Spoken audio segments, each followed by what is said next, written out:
Welcome to ಅಮ್ಮ awards. ಇವಾಗ ನಾವು ನಮ್ಮ ಅಮ್ಮಂದಿರ ಮೋಸ್ಟ್ ಟಾಪ್ ಫೇವರೇಟ್ ಡೈಲಾಗ್ಸ್ ಗೆ ಅವಾರ್ಡ್ಸ್ ಕೊಡ್ತಾ ಇದೀವಿ. ಅಂಡ್ ಟಾಪ್ 4 ನಲ್ಲಿದೆ ನಾನ್ ಹೇಳೋದು ಹೇಳಿದೀನಿ, ಆಮೇಲೆ ನಿನ್ನಿಷ್ಟ. ನಾನ್ ಹೇಳೋದ್ ಹೇಳಿದೀನಿ, ಅದ್ರ ಮೇಲೆ ನಿನ್ನಿಷ್ಟ, ಏನಾದ್ರೂ ಮಾಡ್ಕೊ. ನಾನ್ ಹೇಳೋದ್ ಹೇಳಿದೀನಿ, ಅದ್ರ ಮೇಲೆ ನಿನ್ನಿಷ್ಟ. ಹೋಗೋದಿದ್ರು ಹೋಗು, ಇಲ್ಲಾಂದ್ರೆ ಇಲ್ಲ. ಟಾಪ್ 3 ನಲ್ಲಿದೆ ಇವಾಗ ಗೊತ್ತಾಗಲ್ಲ ನನ್ ವ್ಯಾಲ್ಯೂ. ಇವಾಗ ಗೊತ್ತಾಗಲ್ಲ ನನ್ ವ್ಯಾಲ್ಯೂ, ನಾನು ಹೋದ್ಮೇಲೆ ಗೊತ್ತಾಗುತ್ತೆ. ಇದು ಮಾತ್ರ ನಮ್ಮ ಅಮ್ಮಂದಿರಿಗೆ ಮೋಸ್ಟ್ ಫೇವರೇಟ್ ಅನ್ಕೊಳ್ಳಿ. ಅಂಡ್ ಮುಂದಕ್ಕೆ ಹೋಗೋಣ. ಟಾಪ್ 2 ನಲ್ಲಿದೆ ಗೆಸ್ ವಾಟ್, 24 ಗಂಟೆ. 24 ಗಂಟೆ ಫೋನಲ್ಲೇ ಇರು. 24 ಗಂಟೆ ಇದೇ ಆಯ್ತು ನಿಂದು. ನಿಜ ಅಲ್ವಾ? ದಿಸಕ್ಕೆ ಒಂದ್ಸತಿ ಆದ್ರೂ ಅದು ರಿಪೀಟ್ ಆಗ್ತಾನೆ ಇರುತ್ತೆ. Most relatable and irritating things ಅನ್ಕೊಳ್ಳಿ.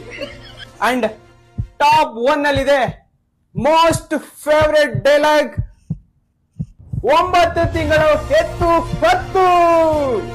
9 ತಿಂಗಳು ಹೆತ್ತು ಹೊತ್ತದಕ್ಕೆ ಸಾರ್ಥಕ ಆಯ್ತು. ಒಳ್ಳೆ ಮರ್ಯಾದೆ ಕೊಟ್ಟೆ. ಇನ್ನು ಬೇಜಾನ್ ಇದಾವೆ ಅನಿಸ್ತಿದ್ರೆ ಕಮೆಂಟ್ ಸೆಕ್ಷನ್ ಅಲ್ಲಿ ಹಾಕಿ. ನೆಕ್ಸ್ಟ್ ಅದಕ್ಕೂ ಅವಾರ್ಡ್ಸ್ ಕೊಡೋಣ. ಅಮ್ಮ ಅವಾರ್ಡ್ಸ್.